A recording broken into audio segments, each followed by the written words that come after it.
From ABS. Ano? ABS. Si Sir. Good morning po. Karen Investment po from ABS-CBN. Sir, attorney, dumako naman tayo kay Alice Go. Ano po sa tingin po ninyo yung magiging takbo po ng mga susunod na hearing ng Senado at ng Congress ngayon na-capture na po siya? I will have to decline to comment out of respect to a colleague in the profession, si Attorney Stephen David.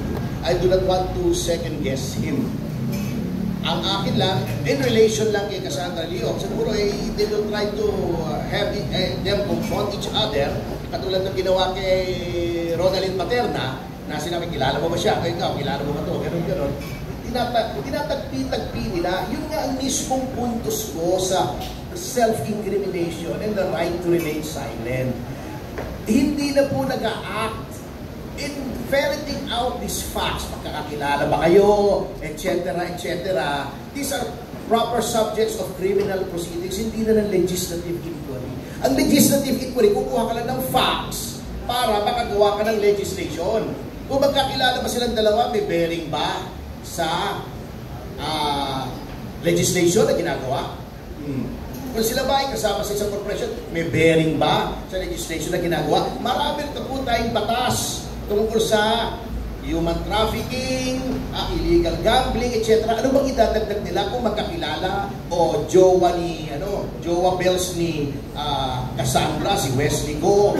Ano bang connection noon sa legislation? Yun ang hindi ko maintindihan eh. Nakakalimutan po siguro ng ilan nating mga legislators na hindi po sila investigador. Sinabi na nga ng Supreme Court, hindi kayo investigador. You are not here to determine the guilt or innocence of anybody or their liability for any crime. You're here to legislate. So dapat yung tanong mo, tungkol sa legislation, ano bang pending legislation?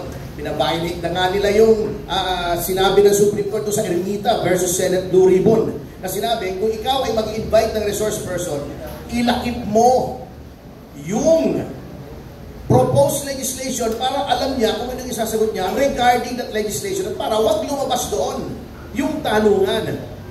May kahihinatnan pang legislation ito. Parang yung kay Lizon Tiberos on human trafficking. At pilit niya pinapupunta si Pastor.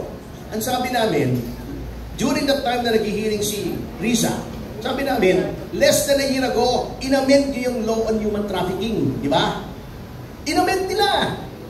Ano pa? May nakalimutan ba kayo? Less than a year after i-amend nyo naman? May legislation pa rito. Kayong sumagot sa akin, natapos yung hearing tungkol kay Pastor Kibuloy, may legislation bang lumabas? Wali. Oh. When you do that, you're just wasting taxpayers' money. Stick to the legislation. Ito ang gusto namin gawing legislation. Article 1, Article 2, Article 3, Section 1, Section 2. Ito bang Section 2 na to? Okay to. Kuha tayo ng facts kung tama ito doon sa mga resource person. Ito yung ano bang kinalaman mo rito? May underground ba to? Meron ba itong firing range? May batas na tayo against firing range. Hindi ko talaga maintindihan. Ano? Follow up ko lang. Kung bakit ang labo parang roving commission ang nangyayari kahit na ano na lang maisipan. Follow up lang din sa Thank you. Sir, Cathy Cruz po sa tuplasinnatin.com and this Excel every Sunday. Sabi mo kanina may mga violation at may mga Supreme Court rulings na nababiolate nila. Sa ganyan pong mga issues, attorney, is it possible ba na, di ba dapat kung may kasalanan, dapat patawan ng kaparusahan? Lagi nating katwiran dahil sila ay mga mababatas, kaya kumbaga hindi sila mapatawan ng kaparusahan. Ano gagawin ng taong bayan kung parang nababaliwala? Even yung issue sa KOJC, nababaliwala ng batas. Saan pa tatakbo ang taong bayan? Yun din ang tanong ni Mayor Baste, di ba? May kasabihan dun sa ancient Rome noon, yung Praetorian Guards. Sila daw ang guardians ng Republic. Pero may nagtanong, who shall guard the guards? Sino magbabantay sa bantay? Kung yung pulis na nagpa-violate, saan katatakbo, di ba? Katulad noon, di ba, tinanong din yun na nabugbog si Montulfo. Kung si Montulfo nabugbog, kanino ka magsusumbong? Yung nangyari na yan Eto sa Congress, talagang may principle, a member of Congress cannot be held to account for anything done during the session except in that chamber and either Senate or House. So, hindi mo pwedeng demanda ng libel. Pwede ka lang mag-demanda ethics complaint, sila rin magre-resolve noon.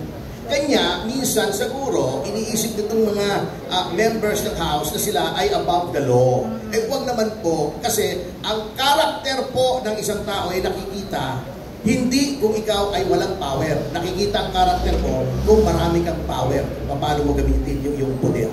Doon ko nakikita ang karakter, kung abusado kayo o may karakter kayo to restrain your use of your official prerogatives.